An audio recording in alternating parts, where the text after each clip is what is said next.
আমি আজকে একাত্মতা ঘোষণা করছি এই কারণে, আমি আমার সন্তানের হত্যার বিচার চাই। আমি বিচার চাই, আমি বিচার চাই।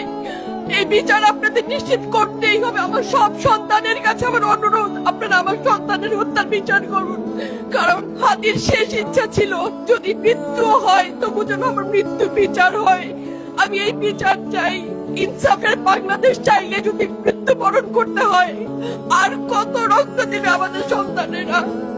আর সহ্য করার ক্ষমতা আমাদের নাই। আমাদের সন্তানদের বাঁচতে দিন। ইনসাফের বাংলাদেশ গায়েব হোক। আমরা আর সহ্য করতে পারি না। প্রশাসনের কাছে, সবার কাছে একটাই মাত্র অনুরোধ, আমাদের বাচ্চাদের বাঁচতে দিন, আমাদের ইনসাফের বাংলাদেশ দিন। কথা বলার শক্তি আমার নাই, আমার চোখ ভরে আসছে। আমি সহ্য করার শক্তি আমাদের নাই। আমাদের বাচ্চাদের বাঁচতে দিন। প্রশাসন সজাগ হবে কবে? আর কত মৃত্যু আমার বাচ্চাদের দেখতে হবে? আমি কথা বলতে পারছি না। আপনারা সবাই আমার বাচ্চা হাদির জন্য দোয়া করবেন, আমাদের বাচ্চাদের জন্য দোয়া করবেন, আর ইনসাফের বাংলাদেশ যেন কায়েম হয় সেজন্য দোয়া করবেন। আসসালামু আলাইকুম।